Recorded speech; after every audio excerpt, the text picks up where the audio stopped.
টক্সিকের trailer আসতে কিছু দর্শকদের প্রশ্ন, অ্যানিমেলের ফর্মুলাতে আরো অ্যাকশন, আরো ভায়োলেন্স আর এত ওভার এক্সপ্রেশন ঢেলে দিলে কি আরো পাবলিক খাবে?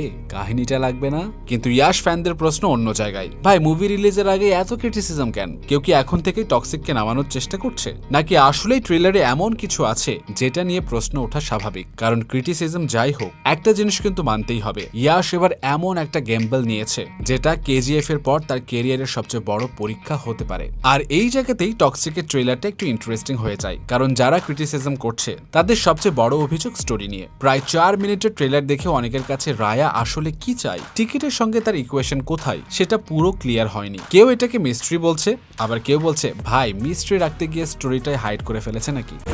স্ট্রবেরি সুপার ডটেড ও ক্লাসিক ভ্যারিয়েন্টে সেন্সেশন জাগুক শিহরণ।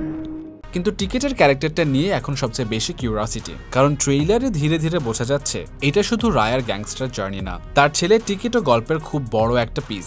আর একই সিনেমায় ইয়াশের 2 জেনারেশনের ক্যারেক্টার থাকায় এখনো হয়তো আসল টুইস্টটা লুকিয়ে আছে। আর ইয়াশের একটা জিনিস কিন্তু তার ফ্যান্সদের কনফিডেন্স দেওয়ার মতো, এই প্রজেক্টে সে শুধু সামনে দাঁড়িয়ে ডায়লগ মারছে না, রাইটিং অ্যান্ড প্রোডাকশনের সঙ্গেও তার ইনভলভমেন্ট আছে। মানে টক্সিক হিট হোক বা মিস, এই প্রজেক্টের রিস্কটা ইয়াশ নিজের কাঁধেও নিয়েছে। অন্যদিকে গীতু মোহন দাসকে নিয়েও 2 ধরনের কথা চলছে। কেউ বলছে এত বড় ক্যানভাসে ডিরেক্টর হিসেবে তার ভিশন চোখে পড়েছে, আবার কেউ বলছে ভিজুয়াল এত হেভি হয়ে গেছে যে গল্পটা কোথায় দাঁড়াবে সেটাই এখন বড় প্রশ্ন। আবার ফিমেল ক্যারেক্টারসদের নিয়েও অবশ্য কিছু পাবলিকের কমপ্লেনের শেষ নেই। কিয়ারা আদভানি, নয়নতারা সহ একাধিক চরিত্রকে ট্রেলারে দেখা গেলেও তাদের আসল রোল এখনো পুরোপুরি ক্লিয়ার না। মানে ব্যাপারটা সবই যেন ট্রেলারে তাদের সবই দেখিয়ে দেওয়া হোক। এখন ক্রিটিসিজম যতই হোক, ইয়াশের এই চ্যালেঞ্জ যদি শেষ পর্যন্ত সার্থক হয় তাহলে বলিউডের অনেক রেকর্ডই একেবারে উড়িয়ে দিতে পারে। এখন শুধু সময়ের অপেক্ষা। সো আপনাদের কি মনে হয়?